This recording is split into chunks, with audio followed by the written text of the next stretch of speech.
Man, the rumors just don't stop. And it seems like everybody just makes a video about every single issues, but not me.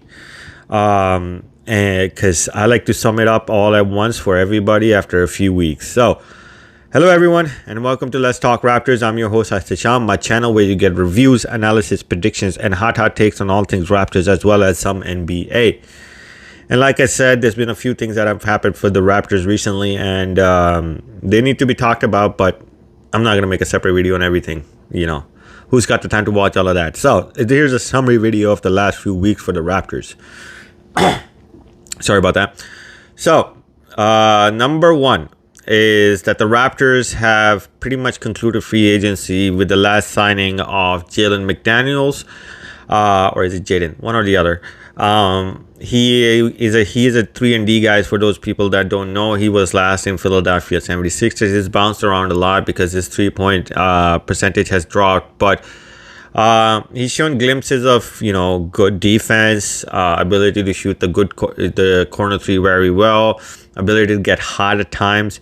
It's not like he's going to be the primary weapons for the Raptors, but you know, if somebody's injured, if somebody's not really having a good few games, and Darko wants to try somebody else, he's a good option. He's 6'8". He's a mobile guy. He can defend. And that's what the Raptors continue to look for. So it's a good signing. He came in like I think it was a $4 million minimum of some sort, or $12 million 2 years. So that's not bad at all. So the Raptors concluded in that way. I think they're done with free agency now, unless somebody becomes available through, a buyout of some sort or a sign and trade of some sort. Otherwise, the Raptors, I don't see anybody left on the board that they'll be looking to sign. Although I think they should get a backup big man. And that leads me into the second big part of the Raptors news, which is that the Raptors played their first Summer League game yesterday. And that's what, you don't really, there's a lot of guys that you don't really know about, like Hogg and a couple of other guys that are trying to prove themselves to get that, two-way deal with the Raptors. But the people that everybody wanted to see as Raptors fans was Grady Dick and Dwight Powell.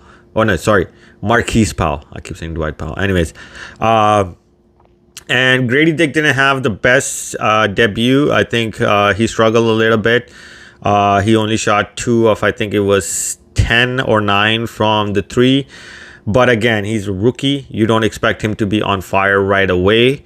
Joe Wieskamp was pretty okay as well. He's also a pretty good 3-point shooter.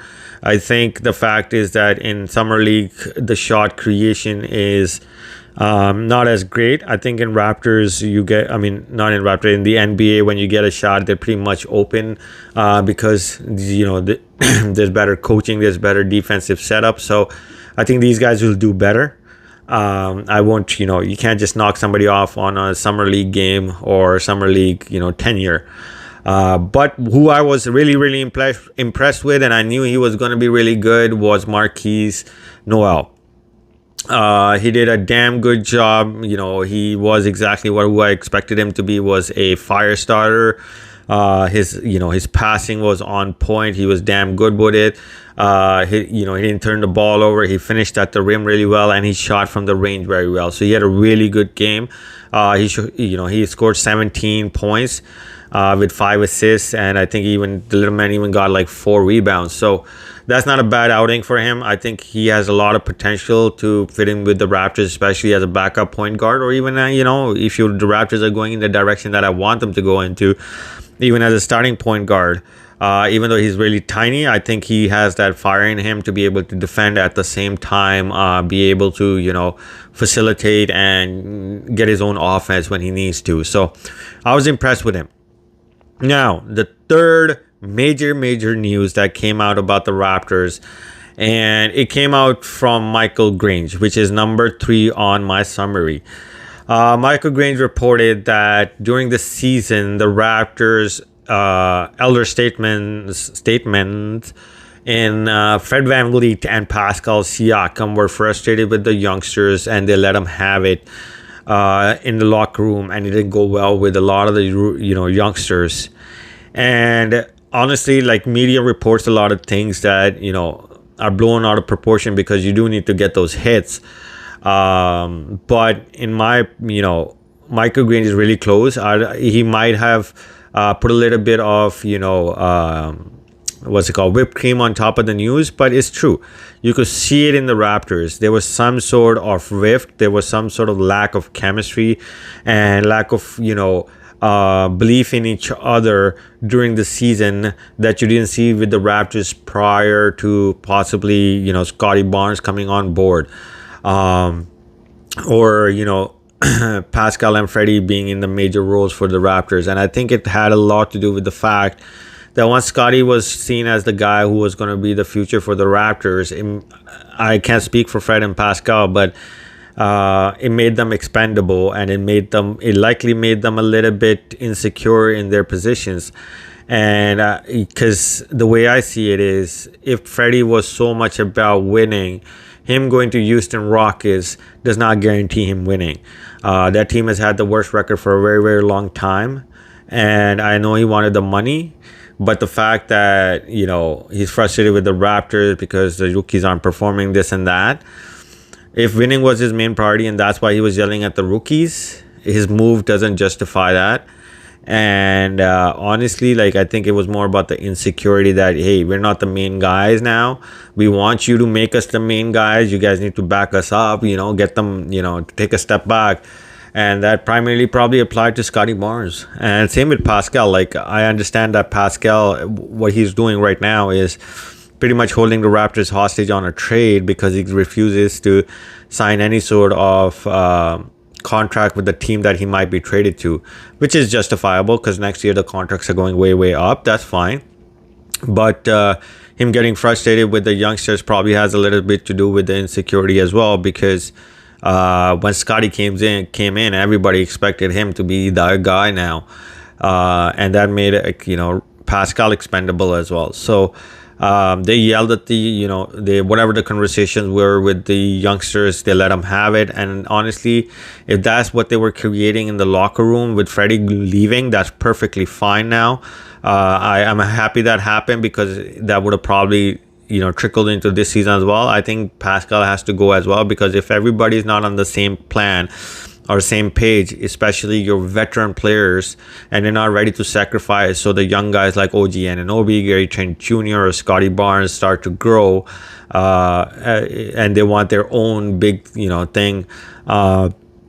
I think it's time for the Raptors to move on from Pascal Siakam too, because you want a locker where everybody's like, hey, let's get this done together. Let's grow together. Let's be somebody, sacrifice for each other. But if, players are not willing to do that, especially when you're working with a young team, it doesn't really translate into good leadership, and doesn't translate into a culture between everybody on the team believing in each other and being a team is, overall. And that leads me into number 4, which is Masai. Please wake up.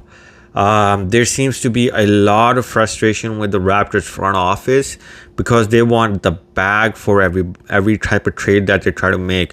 Even I'm assuming, or I'm just hypothetical here. The way Masai and Bobby Wester have been negotiating, I think they would want 4 second-round picks and maybe a player from Malachi Flynn. That's how stuck in their ways they have been on the trades.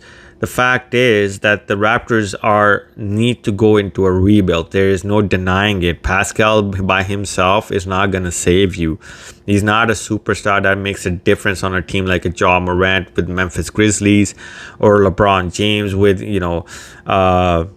the Lakers, or any of those, Damian Lillard with Portland, even though Portland really, really sucked, but Damian always played to the point where if he had good enough guys around him, Portland could do something. So I don't think Pascal is that guy. He's a great player. He's he's a star.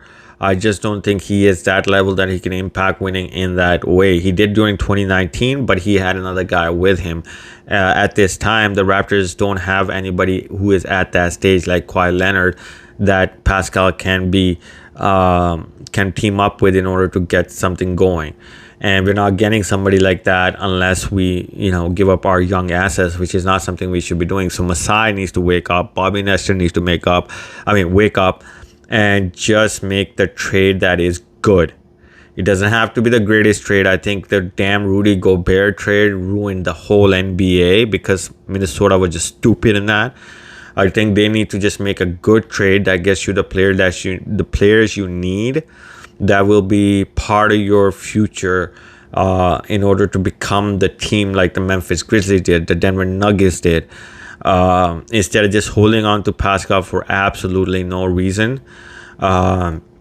Because you don't want to go into the season with this hanging on your head that Pascal will likely be traded, or Pascal might be traded, or whatever the crap rumors might be going on, or the thing that this guy last year was yelling at us and now he wants to be our best friend. I mean, not yelling, I don't have that verified, but he wasn't happy with us and now he wants to play with us. You don't want that around your locker room. You want to start afresh. You want to let OG Anunoby, Gary Trent Jr., Precious Achiuwa, Scotty Barnes, all of these kids know, hey, this is now a team. This is the team we're going to move forward with. You guys got about 2 to 3 years to improve. If you don't improve, then we will be making the moves that we need to make in order to get better. And we will keep the key pieces that develop well. So I think it's about time. I understand that people love Pascal. I love Pascal as a player. But it's time to move on. I think Masai and Bobby Webster need to start, stop being so, stuck about getting the biggest deal. You made the moves in the past that have given you the credit to be a good, GM. I think you don't want to start a season where you're stuck in these rumors. You're stuck in not knowing exactly which direction you're going in, because you've tried that for the past 2 years and it hasn't worked, and it has really, really pissed off your fan base. So get to business, find the best deal, and move on, man. Let's get into the rebuild. I'm perfectly okay with it. You don't have to get your pick back, which you gave up, but get a first rounder next year. Who cares? Anyways, those are the rumors, those are the news, those are the different things that are going around about the Raptors, and I hope you guys enjoyed the summary here. And I will continue to make a few of them, the videos, as I feel that people need to know about some stuff instead of individual freaking videos every other day. Hope you guys enjoyed the content. If you did, please hit that like and subscribe button. Keep helping the channel grow, and I will see you guys when I see you guys.